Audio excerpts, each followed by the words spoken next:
I'm Alvin, and here's your Greenground morning monologue, a calm walk through a restless world, spoken simply so you can listen, think, and carry on with your day.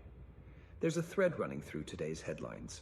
Great powers and ordinary people caught between diplomacy and force, decisions made in rooms and consequences felt on streets.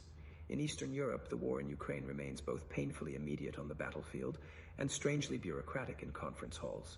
Soldiers continue to trade ground and artillery fire, and those frontline shifts are not just lines on a map. They are neighborhoods, hospitals, and farms changing hands and lives being rearranged in real time. At the same time, diplomats from the United States and Russia are preparing talks meant to cool things down or at least scope out possible steps to avoid wider escalation.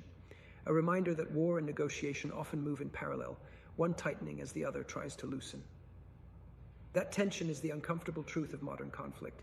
Military momentum and political bargaining can advance at the same time, forcing everyone to balance hope for a negotiated end with the grim arithmetic of loss and advantage. Across oceans, another long-simmering standoff has sharpened around oil shipments and sanctions between the United States and Venezuela.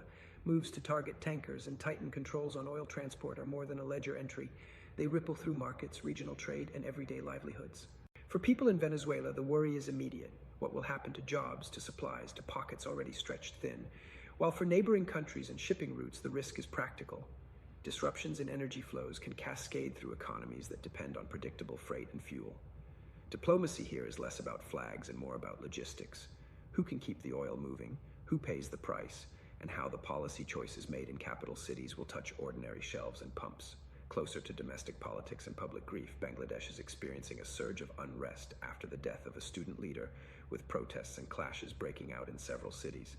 When youth movements and student organizers take to the streets, the anger is rarely just about one event.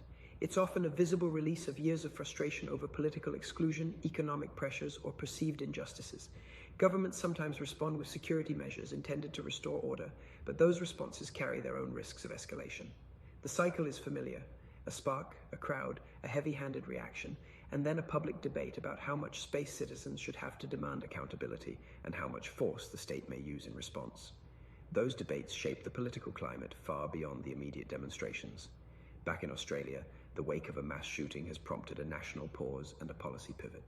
There's a national day set aside for reflection, and authorities have launched plans for a sizable gun buyback, a signal that when a society is jolted by violence, leaders may act swiftly and decisively to change the conditions that made it possible. Public grief and national reflection often create a narrow political window where major policy moves are possible.